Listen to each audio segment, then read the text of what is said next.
Imagine mo, iniwan mo lang saglit yung motor mo. Tapos pagbalik mo, wala na.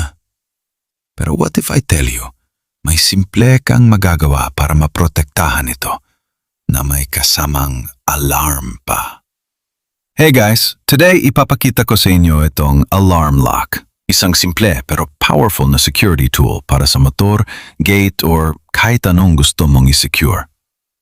Sa box, makikita natin yung mismong heavy-duty lock, 2 susi, at battery na kasama na. Makikita nyo agad na matibay siya. Hindi siya yung cheap na madaling sirain. Solid metal yung katawan niya, kaya perfect for outdoor use. Ang pinaka-cool dito, may built-in alarm siya. Kapag may nagtry gumalaw o magtamper sa lock, boom! Tutunog siya ng malakas, around 110 decibel. Ibig sabihin, kahit tulog ka o malayo ka, maririnig mo agad. Automatic deterrent na yan sa mga magnanakaw. Super dali lang gamitin. Isara mo lang yung lock and automatic mag-activate yung alarm mode. Pag gusto mo naman i-unlock, gamitin mo lang yung susi. No complicated setup, no apps needed. Straightforward and reliable. Hindi lang ito pang motor ha. Pwede mo rin gamitin sa gate, bicycle, storage, even toolbox. So sulit na sulit siya kasi hindi lang isang gamit.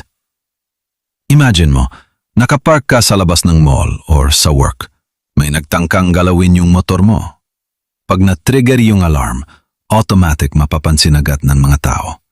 Most of the time, aatras na agad yung magnanakaw kasi ayaw nila ng attention. So overall, ito yung mga dahilan kung bakit sulit siya. Malakas na alarm, matibay na build, easy to use, multi-purpose, plus affordable pa compared sa mawawala sa'yo pag nanakawan ka. So kung gusto mong dagdagan ang security ng motor mo or kahit anong gamit mo, this alarm lock is definitely worth it. Check nyo na lang yung link or description kung saan makakabili. Don't forget, prevention is always better than regret. Stay safe, guys.